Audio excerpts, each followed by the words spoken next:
téléspectatrices, chers téléspectateurs, bonsoir. Bandeko balandi basi mpe babali mbote. Au nom de l'Église, ministère de Restauration, nous sommes très heureux de vous recevoir, très nombreux, devant votre petit écran, pour suivre votre émission préférée qui passe chaque mardi de 20h15 à 21h et chaque samedi de 15h15 à 16h. Ecclesia na biso lotomo ya bozongisi bondeko boyokani pesi bino matondi pe tombeli bino boye malamu na manaka maye bomesana kolanda mikolo miso ya mibale na ngonga ya tuku mibale na minite tuku misatu mpeo ezongaka mokolo ya poso na ngonga ya 15 na minite 15 kino kokoba na 10 motoba na libungu tulu pe pesi bino matondi. Il est écrit dans la parole de Dieu que lorsque 2 ou 3 personnes sont rassemblées à mon nom, je suis au milieu d'eux. Kati na buku na bomoi ekomama esika bato mibale to misatu ba yangani na kombo na mokonzi alaki bozalisa mibwaye. Nous saluons la présence du Saint-Esprit au milieu de nous. Topesi mbote na bozalisa ya Molimo Musantu kati na biso. Et notre prière est qu'il prédispose chacun de nous à suivre très attentivement cette émission que nous commençons tout à l'heure. Belibondeli na biso ezali ete alendisa boyambi pe kolanda ya moko na moko na tina ete moko sima na mosusu kwa kuzoya mutu elengela mitina na ye. Puisque l'Éternel notre Dieu parle d'une façon ou d'une autre. Pambate Yahweh nzambe na biso alobaka lolenge moko to mosusu. À partir de ce message que nous allons partager, chacun de nous peut trouver sa part. Nanzela na oyo tokokabula ekopesameli moko na moko litomba ya kozwa eteni na ye. Je vous remercie d'être venu et une bonne audition. Natombeli bino boye bolamu pe boyoki malamu. Notre émission de ce jour, il est intitulé ngani na biso ya lelo to pesi yango kombo Comment cultiver une communauté saine, robuste et vivante en accord avec Dieu.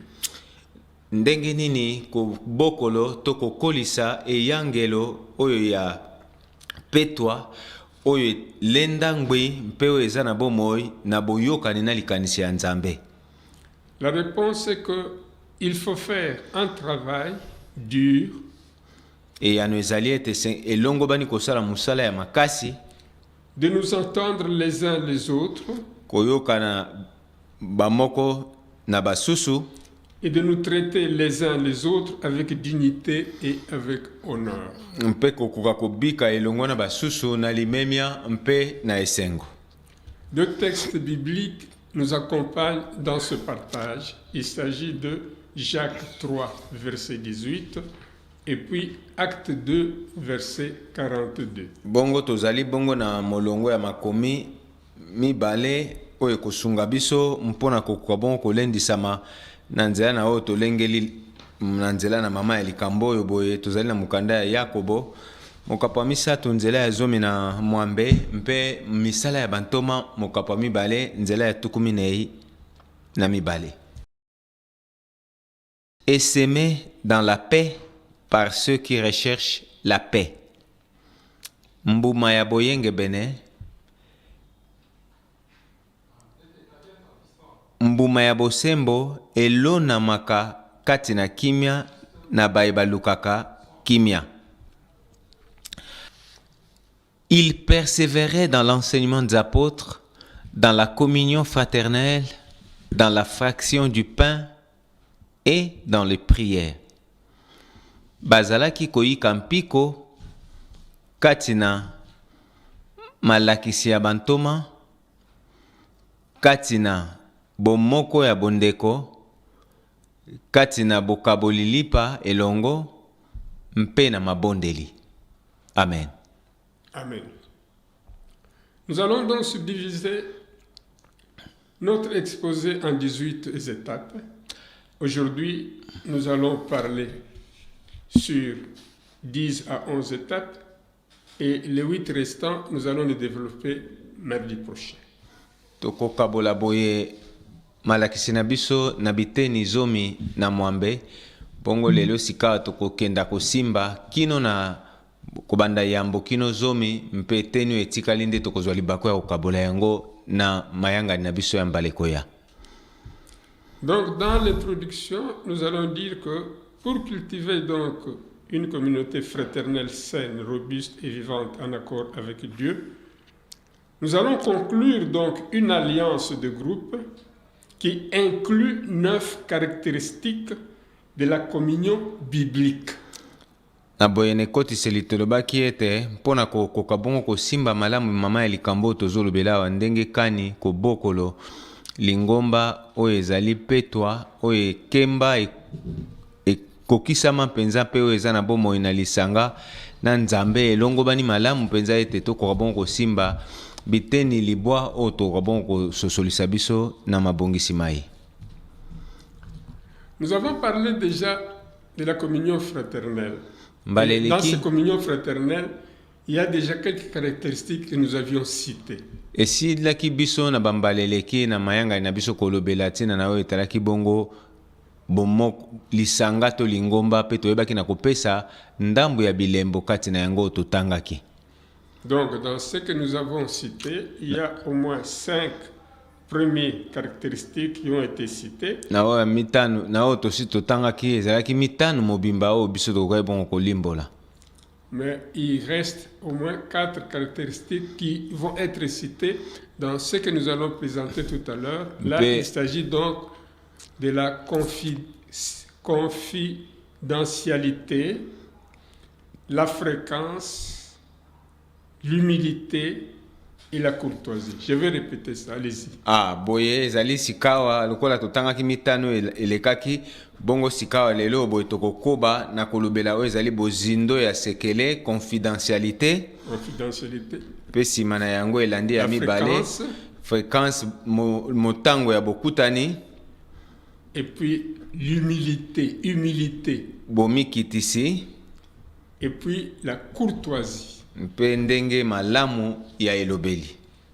Donc vous voyez que toutes ces caractéristiques sont vraiment très importantes lorsqu'on doit parler pour créer vraiment ou pour cultiver une communion fraternelle. Boye bibikeli oyo totangi bilembo boye ezali motuya penza makasi na likambo ezali biso kolobela boye soki esengeli penza kobokolo to kokolisa ebikeli malamu na kati ya lingomba. Donc nous subdivisons donc notre exposé en 18 étapes. Tokaboli bongo ezali mateya na biso na biteni zomi na mwambe. La première étape est intitulée La communauté nécessite un engagement. Eteni ya biso ya yambo balobeli biso ete lingomba to lisanga ezali kosenga ekateli. Donc seul le Saint-Esprit peut créer une véritable communion entre les croyants, mais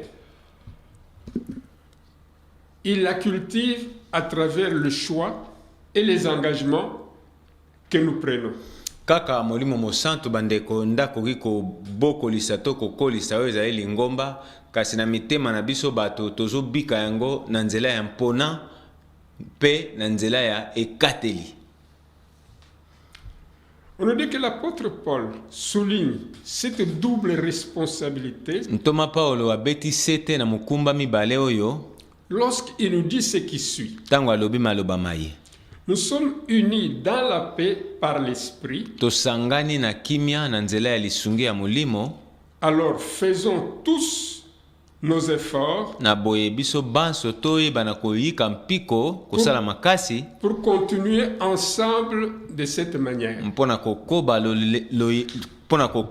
elongo lolenge lona. Donc il faut à la fois la puissance du Saint-Esprit, esengeli na mbala moko nguya ya molimo mosantu, à la fois il faut aussi nos efforts na mbala moko pe sengeli pe makasi na biso pour produire une communauté chrétienne saine, robuste et vivante. Mpona tina na koyeba na kobota oyo ezali bongo lingomba oyo epetwama oyo ekemba ekulukuta mpe oyo eza na bomoi. Donc vous voyez, c'est en cela que consiste cette double responsabilité. nde C'est-à-dire, kati na boye esika wapi esengami mikumba mibale. c'est-à-dire, je répète, Na il bandeli. faut à la fois la puissance du Saint-Esprit Esengeli na mbala moko nguya ya molimo mosantu et nos efforts pour produire une communauté chrétienne saine, robuste et vivante. mpe makasi na biso kolenda na biso mpona koyeba na kobota oyo ezali bongo eyanganelo to lingomba etonga oyo ezali bongo petwa oyo ekulukuta mpe oyo eza na bomoi. Le Nouveau Testament est rempli d'instructions sur la façon de partager la vie ensemble. boyokani ya sika bandeko balingami etondisami na malako oyo ezali koyekolisa biso ndenge kani kobika malamu elongo. L'apôtre Paul écrit: Toma Paulo akomi Je vous écris ces choses afin que vous sachiez nakomeli bino makambo maye mpo boyeba comment vivre dans la famille de Dieu. ndenge nini kobika kati na libota na Nzambe. Et cette famille de Dieu, c'est l'Église. Boye libota yango ya Nzambe ezali eklesia. Deuxième étape. Epimelo ya mibale, Si nous en avons assez soki toza nango mingi de faire de la fausse camaraderie kosala kibondeko ya lokuta et que nous souhaitons cultiver une vie mpe tolingi tobokola bomoi oyo véritable de Ya- camaraderie ya solo ya kibondeko, et une communauté vivante lisanga ya bomoi dans notre petit groupe na kati na ebolo na biso ou dans notre église, to na kati ya eklesia, nous devons faire ce qui suit. esengeli tosala makambo mai, Nous devons faire des choses difficiles esengeli tosala makambo ya pasi et prendre des risques. mpe koyeba na kozwa makama. Donc il faut savoir faire des choses difficiles, il faut savoir prendre les risques. Kosala makambo ya makasi ya pasi mpe koyeba na kozwa makama. Troisième étape, Pimelo ya misato, cultiver une communauté vivante demande donc de l'honnêteté. koyeba na kobokolo ezali eklesia etonga ya petwa oyo ekulukuta mpe oyo eza na bomoi esengaka kotambola alima. Donc nous devons nous soucier de dire la vérité avec amour. Elongo bani na biso toyekola koloba bosolo na bolingo. Si nous préférons passer sous silence un problème ou l'ignorer, Soki likambo ekomi biso tosepeli tolobela yango te to towanga na tobosa nango, donc on dit que la plupart des gens n'ont personne pour Balo- leur dire vraiment la vérité, balobi na biso baike ya bato baza na bato te oyo balobelaka bango solo, même si cette vérité est douloureuse. atako bosolo yango ezosala pasi. Donc vous voyez que pour dire carrément la vérité, Ah. même si la vérité est blessante, il faut aimer la personne envers qui vous dites cette vérité. Atako bosolo epesaka pasi bandeko, kasi ezali esengeli kolinga na ino moto yango epai ya nani okolobela solo, Puisque cette vérité aide justement à redresser cette personne. pamba te bosolo bona yango nde elongo bani mpona koyeba na kozongisa moto wana na nzela. Donc, vous le faites du bien. Bosali ye malamu. Alors, la quatrième étape, Epimelo ya minei, la Bible nous dit de dire la vérité, Biblia asengi biso toloba bosolo, mais la vérité avec amour. kasi bosolo bona na bolingo. Car il ne peut pas y avoir de communauté sans franchise. Pamba te eyanganelo to lingomba lisanga ekoki kozala te soki bosolo ezali te. Salomon enchaîne en disant, Salomoni alobi une réponse honnête eyano oyo ya malamu est un signe véritable d'amitié. ezali elembo oyo elongo bani mpenza ya kibondeko ya solo. Parfois, cela signifie Ntango mosusu yango elakisaka se soucier d'affronter avec amour celui qui pêche ou qui est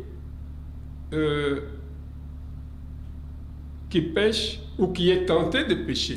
ezali mpenza na kati ya likanisi ya koyeba bongo na kosalisa moto oyo asumuki to mpe oyo azwami na kati ya momekano ya kosumuka.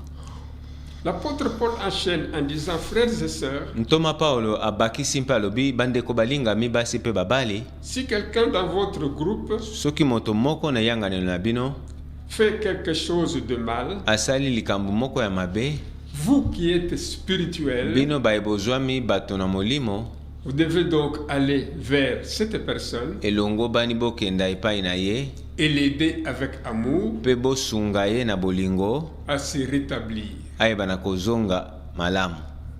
Cinquième étape, Pimelo ya mitano, de nombreuses communautés ecclésiales mayangani ebele ya masanga ya lingomba et de petits groupes mpe bibolo ya mike restent superficiels batikali kaka likolo puisqu'ils ont peur des conflits. mpo baza kobanga matata. Chaque fois qu'un problème surgit, Ntango na ntango ekomaka ete likambo moko ebimi susceptible de créer des tensions oyo eza na makoki ya koyeba na komema kondongwana ou d'incompréhension, to mpe kozanga kososolana, il est immédiatement passé sous silence mbala mingi bazwaka yango bavandeli yango afin de préserver un faux sentiment de paix. mpona kosala lokola ete baza na kati ya kimia nzoka kimia lokuta. Parfois, tout le monde connaît Ntango mosusu mpe ekomaka ete moto nyonso ayebi le problème, likambo, mais personne n'en parle. kasi moko te azokozwa bopikiliki ya kolobela, Donc personne n'en parle ouvertement. moto te akolobela yango polele. Cela crée alors un environnement malsain de secret. Ndenge ya kobika oyo eyebaka na kokela oyo ezali bongo ebikeli moko ya mabe mpenza ya kimia. Donc pour Paul, la solution c'est de dire la vérité. Mpona toma polo eyano ezali koloba nde solo, Puisque nous sommes dans le corps du Christ, pamba te tozwami kati na nzoto ya Kristo, nous sommes tous connectés les uns aux autres. toza banso na kosangana na moko na basusu. Après tout, quand vous mentez aux autres, koleka nyonso ntango bokokosa basusu, vous finissez par vous mentir vous-même. suka na yango bokomikosa nde bino moko. Sixième étape, Pimelo ya motoba, la véritable communion fraternelle, bondeko ya solo ya boyanganelo, que ce soit dans le mariage ou dans l'église, ezala na eklesia to na libala, dépend toujours de la franchise. eutamelaka mingi kaka na koloba solo. Tant que nous ne nous soucions pas suffisamment d'affronter et de résoudre des barrières qui existent entre nous, Ntango tozali kozwa penza motuya te ya koyeba na koluka ndenge kani kobuka bipekiselo bizwami kati na biso, nous ne nous reprocherons jamais tokotikalaka soki moke te komindimisa makati na biso mabe na biso. Donc la Bible nous dit ceci, Biblia alobi na biso boye, en définitive, na bosolo les gens apprécient plus la franchise que la flatterie. bato basepelaka mingi na bosolo na esika ya kolempa. Septième étape, Pimelo ya sambo, la franchise n'est pas autorisation de dire tout ce que nous voulons ou quand nous voulons. bosolo toza kolobela awa elingi koloba te ete topesameli biso ndingisa ya koloba nyonso tolingi esika nyonso tolingi Ce n'est pas de l'impolitesse non plus. te, yango mpe elingi koloba te ezali kozanga limemia te. La Bible nous dit que ce qui est bon, Biblia alobi na biso kaka oyo eza malamu. il y a donc un bon moment et une bonne manière Ezali boye na tango ya malamu mpe lolenge ya malamu et de tout faire. ya kosala nyonso. Donc les paroles irréfléchies Maloba mayema longo bani te créent des blessures durables. ebotaka bampota oyo eumelaka. Dieu nous dit de nous parler les uns aux autres Nkolo alobi na biso tolobana bamoko na basusu dans l'église en tant que membres, kati na eklesia lokola biteni, les membres qui vivent dans l'amour au sein d'une famille. biteni biye bizali kobika kati na bolingo, biye bizali kobika na bolingo kati na libota. Et quand nous voulons faire des reproches, par exemple, à des gens de différentes catégories, il y a plusieurs manières de nous adresser devant ces personnes, selon leur âge. Boye elingi koloba ete ntango likambo ezwami ete olingi kolobela moto songolo to pakala mpona likambo moko songolo, elongo bani malamu koyebaka na kotala mibu mutu azali na yango yambo ya kufungola monoko. Donc si c'est quelqu'un qui est beaucoup plus âgé que vous, soki ezali moto azali mokolo makasi koleka bino, vous devez tenir le langage devant lui comme si vous vous adressez à un père. okoyeba boye na kobongisa penza maloba na ya kilo lokola mutu aza koloba liboso ya tata. Mais si il est plus jeune que vous, soki aza elenge koleka bino, vous lui parlez comme si vous parlez à votre frère. okoloba lokola moto ye nani azali kolobela ndeko na ye. C'est une femme plus âgée que vous. soki azali mwasi oyo aza mokolo na yo, adressez-vous à lui comme si vous parlez à votre mère. lobela ye lokolo ozalaki kolobela mama.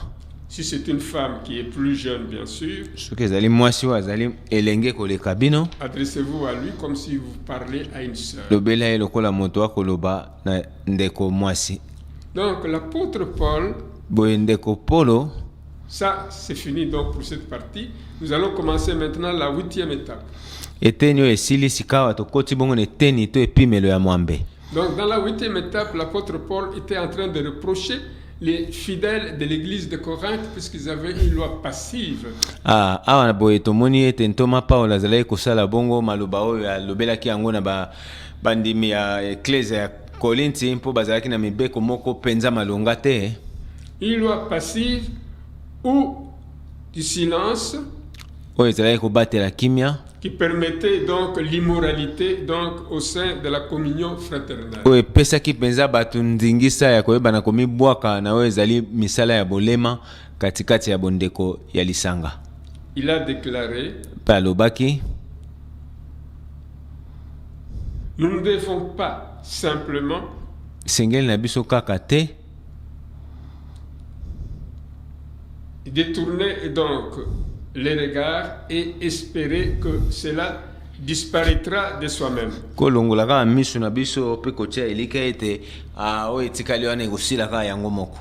Donc quand il y a quelque chose qui est mauvais, il faut l'aborder. Il ne faut pas Tango likambo- attendre dire que faire le silence, que ça va disparaître de soi-même. Non, ça ntango va pas likambo ya disparaître mabe de soi-même. ntango likambo ya mabe esalami esengeli kolobela yango kopamela yango esila, eza te kobeta yango kara kotika kaka ndenge wana kolobaki oyo te ekosila kaka yango moko C'est te. ça la loi passive justement. mobeko yango wana ya kotika makambo eyeba na koleka likambo etelemi liboso ozosala sambla lokola omoni yango te oyoki te. Donc la 9e étape, epimelo ya libwa, cultiver la communauté demande donc de l'humilité. koyekolisa eklesia likambo ya komikitisa. Donc les gens qui se donnent beaucoup d'importance, bato bamipesaka motuya mingi, c'est-à-dire les gens qui se suffisent à eux-mêmes. bamimonaka to bakanisaka ete bamikokeli na bango moko. En d'autres termes, des gens qui sont orgueilleux. na lolenge mosusu ya koloba bato bazali bato na lolendo. Eh bien, ce genre de comportement détruisent effectivement la camaraderie. ndenge ya kobika oyo solo ebebisaka bondeko Plus que n'importe quoi. koleka nyonso bandeko. Autre chose, la fierté aussi construit des murs entre donc les gens de même famille. eloko mosusu mpe ezali bongo lolendo lofundu eyebaka na kobota oyo ezali bifelo na katikati ya bato ya libota to ya lingomba moko. Tandis que l'humilité construit les ponts. nzoka nde komikitisa ebotaka to ebwakaka gbagba katikati na bato. On dit que l'humilité est l'huile qui adoucit et apaise les relations. balobi na biso ete komikitisa ezali mafuta oyo eyebaka na kolembeseke mpe kopeteke oyo ezali boyokani kati na bato. C'est pourquoi la Bible dit habillons-nous d'humilité yango biblia alobi na biso bolata les uns komikitisa envers les autres. bamoko epai na basusu. Donc la tenue vestimentaire bilamba ya kolata appropriée oyo elongobani pour la communion fraternelle, mpona kibondeko kati na Kristo c'est une attitude humble ezali ndenge ya komikitisa. parce que Dieu s'oppose aux orgueilleux, pamba te nzambe atelemelaka bato na lolendo, mais il donne grâce à ceux qui sont humbles. kasi asalaka ngolu na baye bamikitisaka. Autre raison pour laquelle ntina mosusu nous devons être humbles, elongobani mpona biso komikitisa, c'est-à-dire que l'orgueil bloque la grâce de Dieu lolendo eyebaka na kotia ebaka na nkembo ya nzambe dans notre vie. na bomoi na biso. Or, nous avons besoin de cette grâce nzoka nde toza na bosenga ya ngolu yango, cette grâce de Dieu, ngolu ya Nzambe tata, pour grandir, mpona kokola, pour changer, mpona kobongwana, pour guérir mpona kobika, et pour aider aussi les autres. mpona kosalisa pe basusu. Donc vous voyez que cette grâce de Dieu est vraiment très importante pour nous. Tomoni solo ete ngolu na Nzambe oyo eza motuya mingi mpona biso. La Bible dit que tant que nous sommes orgueilleux, Biblia alobi na biso ete utamela ngonga oyo tozali na ino bato na lolendo, nous vivrons en opposition avec Dieu. tokobikaka na botemani na Nzambe. C'est une façon insensée et dangereuse de vivre. Ezali ndenge ya likama mpe ya likama penza ya kobika. 11e étape. Pimelo ya zomi na moko. Nous pouvons développer l'humilité Tokoki kobokolo boye komikitisa de manière très pratique na ndenge malamu ya kobika en admettant donc nos faiblesses. na kondimaka oyo ezali bongo babolembu to botau na biso. Et en étant patient avec les faiblesses des autres. Na kozalaka kokanga motema na oyo ezali bongo babotau ya basusu. En étant ouvert à la correction. Na kozalaka motema ya kofungwama na koyamba pamela. Tout ça, ce sont des choses qui sont vraiment très importantes, qui marquent vraiment qu'on est humble. Oyo ezali bilembo to makambo mayema ezali kolakisa solo solo ete tozwami kati na komikitisa. L'apôtre Paul conseille Toma Paulo apesi toli en disant, alobi boye, vivons en harmonie les uns avec les autres. to bika na boyokani bamoko na basusu. Ne pensons pas que nous savons tout. Tokanisaka te ete toyebi nyonso. Donc, voilà pour cette première partie Tala na eteni oyo ya yambo ce qu'on pouvait dire. nini tokokai koloba. Donc, nous disons que tout ce que nous venons de dire, c'est beaucoup Tolobi ete nyonso touti koloba eza mingi, et c'est bon aussi à entendre. eza pe kitoko na koyoka. Mais pour le mettre en pratique, ce n'est pas toujours facile. Kasi mpona kotia yango na misala eza kaka pete te. C'est pourquoi nous conseillons qu'il faut toujours entrer dans la maison de Dieu Yango tina topesaka toli ntango na ntango esengeli nde koyingela na ndako ya tata. puisque c'est dans la maison où nous allons trouver des personnes qui peuvent nous aider. Parfois, quand nous sommes devant des problèmes que nous trouvons vraiment très difficiles à résoudre. Pamba te ntango tozwami na makambo ekomelaka biso kozwama mpe na makambo oyo ezali ntango mosusu pasi mpona kopesa biyano. On a dit tout à l'heure que nous avons besoin de la grâce de Dieu. Kala te toutai koloba ete toza na bosenga ya ngolu na Nzambe. Et c'est dans la maison de Dieu que nous allons obtenir ces grâces. Ezali obende na ndako na Nzambe nde tokoyeba na kozwa bangolu oyo nyonso. On nous dit au départ que Dieu a tant aimé le monde qu'il a donné son Fils unique afin que quiconque croit en lui ne périsse point, mais qu'il ait la vie éternelle. Balobi na biso ete nkolo alingaki mokili mingi yango apesaki mwana obe moko wa ye ya linkinda na tina ete nani akoyamba ye akondima ye abebisama te azwa bomoi ya seko. C'est pour nous dire que Dieu, au départ, il nous aime, il nous a créés par amour. Et il veut aussi que nous puissions vivre dans l'amour et qu'à la fin de nos vies, que nous puissions retourner auprès de lui et continuer à vivre aussi dans l'amour. Ikoloba ete nkolo alingi biso uta ebandela alingaki biso yango wana asali makambo nyonso mpona biso na ntina ete ntango ekobika biso mpe kokende biso tumelele ngo na ye kati na bolingo mpe tobika makambo ma elibela na libela kati na bolingo.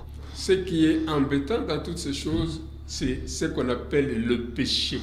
Likambo ya pasi na makambo maemanso bandeko ezali nde mobeko ya lisumu. C'est le péché qui est à la base de toutes les misères que nous sommes en train de connaître sur cette planète Terre. Lisumu bandeko na ngai nde yango ezwami penza mosisa likonzi ya makambo nyonso tozali konyongama nango na se na moi lelo. Il écrit dans Romains 3, 23 que tous ont péché et sont privés de la gloire de Dieu. Na baloma mokapa misato nzela tukumba na misato ekomama ete pamba te bato banso basumukaki mpe bamipekisa kembo na Nzambe.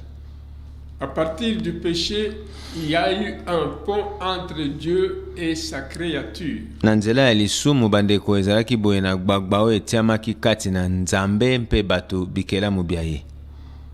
Alors Dieu qui nous aime, il n'a pas accepté de nous laisser dans cet état.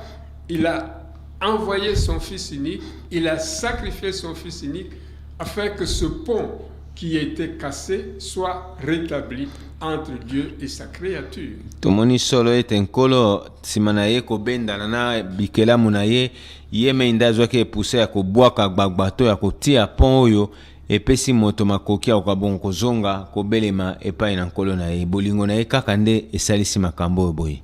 Il est écrit dans Jean 14:6. Na mokanda ya bayohani mokapo ya 14 nzela ya motoba C'est Jésus qui parle, je suis le chemin, awa nkolo yesu nde azoloba nazali nzela la vérité et la vie. solo mpe bomoi Personne ne parle au Père autrement qu'en passant par lui. moko te akoki kobelema na tata soki aleki na nzela na ngai te. Et pour cela, nous devons bien sûr recevoir notre Seigneur Jésus-Christ dans notre vie. mpe mpo na boye esengeli koyeba na kondima to koyamba nkolo yesu kristo na bomoi na biso, L'accepter comme notre Seigneur et Sauveur personnel. ndima ye solo lokola mokonzi mpe mobikisi na biso mei. À partir de ce moment, nous allons expérimenter l'amour et les plans de Dieu dans notre vie. kobanda ngonga ena tokoka boye kobika oyo ezali mabongisi to manaka ya nzambe tata ntina na bomoi na Nous biso. savons que Dieu nous aime. Nous savons que Dieu a un plan merveilleux pour chacun de nous. toyebi malamu ete nkolo aza na manaka malamu kitoko mingi mpona moko na biso.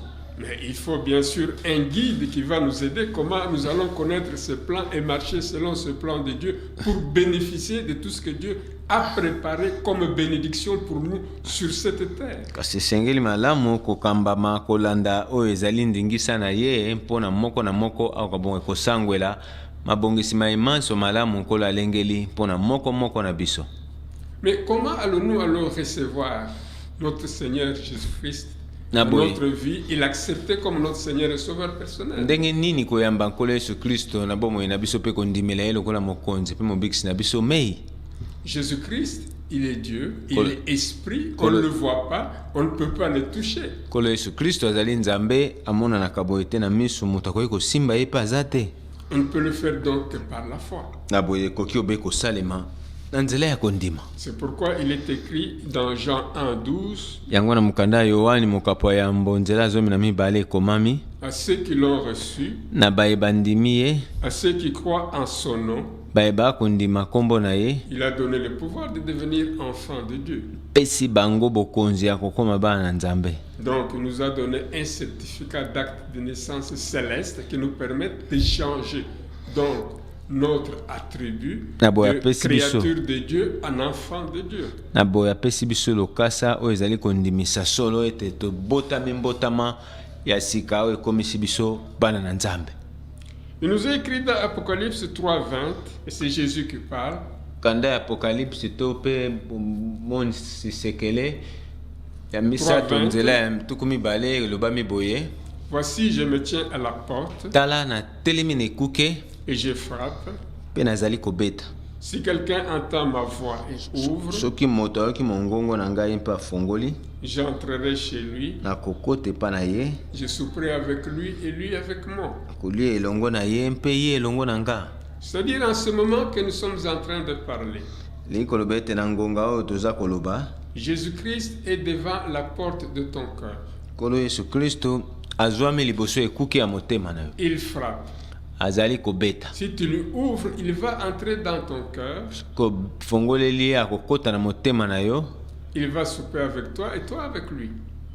kolia elongo na yo mpe yo elongo na ye. C'est-à-dire que Jésus-Christ sollicite que tu deviens son partenaire. na boye nkolo yesu kristo azali kosenga okoma molingami na ye, Ou plutôt, il veut que lui devienne notre partenaire. to mpe soki osepeli ye nde akoma molingami na biso. Et quand Jésus est notre partenaire, c'est-à-dire qu'il va partager avec nous des moments de joie, tout comme des moments de douleur, des moments de difficulté. na boye soki yesu kristo akomi molingami na yo, elingi koloba ete akokabolaka elongo na yo bangonga to babileko batango nyonso ya yo ya pasi mpe esengo. Donc c'est très avantageux d'avoir le Fils de Dieu comme partenaire. boye eza litomba mingi mpenza kozala na mwana nzambe lokola molingami. C'est une occasion à ne pas rater. eza libaku oyo mpenza ya kotika teleka. Nous allons ainsi donc faire 3 prières na boye tokosala mabondeli misato, et vous ferez de ces prières vos propres prières. mpe yo kokomisa libondeli oyo libondeli na yo.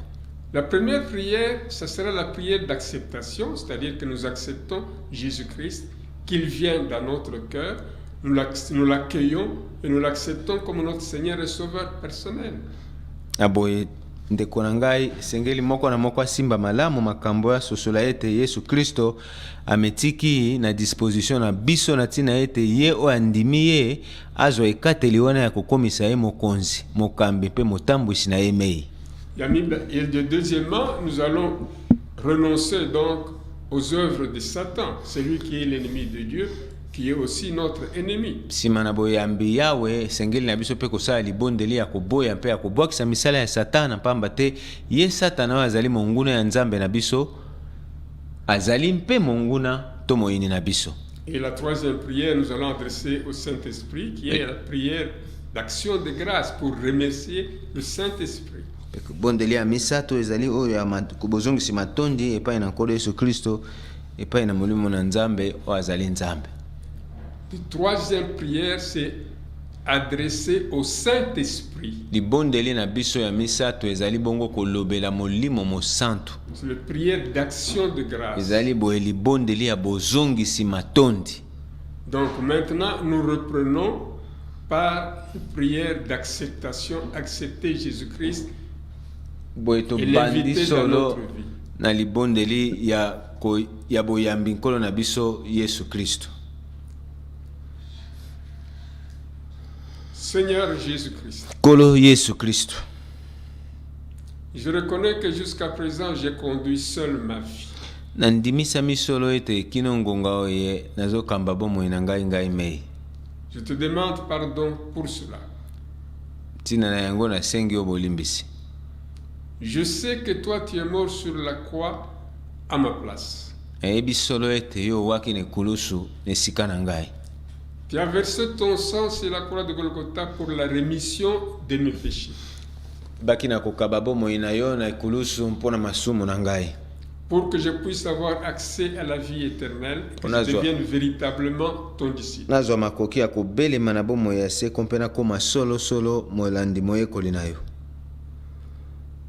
Maintenant que j'ai entendu ton appel par ton serviteur, sikawa yoki ngai mbianga na yo na nzela ya muumbu na yo. Je t'invite, Seigneur Jésus-Christ, à venir entrer dans mon cœur. Obelema kokota na motema na ngai. Je t'accueille avec joie. Ayambi yo ne sengo. Je t'accepte comme mon Seigneur et mon Sauveur personnel. Ayambi yo lokola mokonzi mpe mobikisi na ngai mei. Et je te donne la direction de ma vie. Pe natikeli yo bokambami ya bomoi na ngai. À partir de ce moment où je te donne la direction de ma vie, utamela ngonga ye na pesi yo bokambami to botambwisi ya bomoi na ngai. Tout mon corps devient le temple du Saint-Esprit. Nzoto na ngai mobimba ekomi tempelo ya molimo na nzambe. Je te remercie, Seigneur Jésus-Christ. Pesi yo matondi nkolo Yesu Kristo. Pour cela. Pour makambo mana. La deuxième prière est adressée donc à Satan. Bondeli ya misato totalisi yango epai na Satana. Toi, Satan. Yo Satana. Je t'informe qu'en ce moment précis, ayebisi yo koutamela ngonga eye. Mon frère et ma sœur, nous avons donné notre vie à Jésus-Christ. Ekonanga ya mwasi pe mobali topesi bomoi na biso na nkolo Yesu Kristo. Nous l'avons accepté comme notre Seigneur et Sauveur personnel. Ndimi ye lokola mokonzi mpe mobekisi na biso mei. Donc nous lui appartenons entièrement corps, âme et esprit. Komi ya ye mobima na biso ya ye penza nzoto molimo elimo. Et à partir de ce moment, koutamela ngonga ena. Tous nos corps sont couverts par le sang de Jésus-Christ. Nzoto na biso nyonso ezingami na makila na Yesu Kristo. Et ce sang nous protège contre toutes les flèches enflammées de l'ennemi, quelle que soit leur origine, quelle que soit leur puissance. Kilao ezo bomba pezo batela biso na batolotolo nyonso ya moyini Satana eutamela wapi ezana makasi to mpifu ya motindo nini. Et c'est là au nom puissant de notre Seigneur Jésus. Oyo boye na tina na kombo na nguya na Yesu Kristo. La troisième prière que vous faites, c'est là comme votre prière. bondeli oyo elandi tosalaka ezali libondeli oyo ezali ya yo mpe ya ngai. Nous adressons cela au Saint-Esprit. Bondeli oyo ya mbala oyo tozotalisa yango epai na molimo mosantu. Cher Saint-Esprit, molingami molimo mosantu, nous te remercions d'avoir convaincu mon frère et ma sœur à venir participer à cette conférence. pesi oyo matondi ndenge opesaki ndeko na ngai mwasi mpe mobali osimbaki motema ya moko nsima na mosusu koya kosangana elongo na biso mpo na malakisi mai. Puisqu'il a donné sa vie à Jésus-Christ.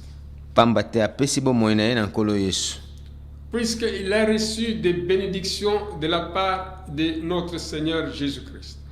Pamba te azwi mapamboli kouta mbela nkolo na biso Yesu Kristo. Il est devenu une nouvelle créature. Komi ekelamu ya sika. Cher Saint-Esprit, nous prions que tu verses ton onction sur mon frère, sur ma sœur. Zobondela ye tosopa bongo lipakwa na yo yawe epai ya likolo ya ndeko mwasi mpe mobali. Afin qu'il conserve tous les avantages qu'il a eu suite à cette délivrance. Po ete azwa makoki ya kobatela boye bozwi oyo na nzela na bokangolami boye. Que le garde le plus longtemps possible cette bénédiction qu'il a reçue. Bomba pa batela yango tango mulayi penza na bomoi na ye. Et cela au nom puissant de notre Seigneur Jésus. Pe yango esalama boye na kombo na nguya na Yesu Kristo. Chers frères, chères sœurs, ndeko mwasi mpe mobali, c'est une grande, un véritable trésor que tu as reçu en acceptant dans ta vie Jésus-Christ comme ton Seigneur et Sauveur personnel. ezali tomba monene ndeko na ngai ngolo ozwi ya kondimela nkolo Yesu Kristo na bomoi na yo lokola mokonzi mpe mobikisi na yo mei. Et cette grâce va être dans ta famille, sur tes enfants, tes petits-fils et même sur toute sa progéniture. ngolo oyo bokobika yango kati na yo libota mpe likitani na yo nyonso. Que Dieu vous protège et vous garde. tikete nkolo apambola mpe abatela bino. La fois prochaine, venez encore nombreux participer à la suite de notre message. mbala nsima tozala esu bayike liboso ya bitando na biso mpona kopambolama na nzela ya malakisi mai. Amenez encore d'autres membres de votre famille devant vos petits écrans. bozanga te komema ya bino bandeko liboso ya etando na bino mpe bango mpe bayoka. Et vos amis. mpe balingami babino. Que Dieu vous bénisse. tikete nkolo apambola bino banso. À la fois prochaine. Amen. Amen.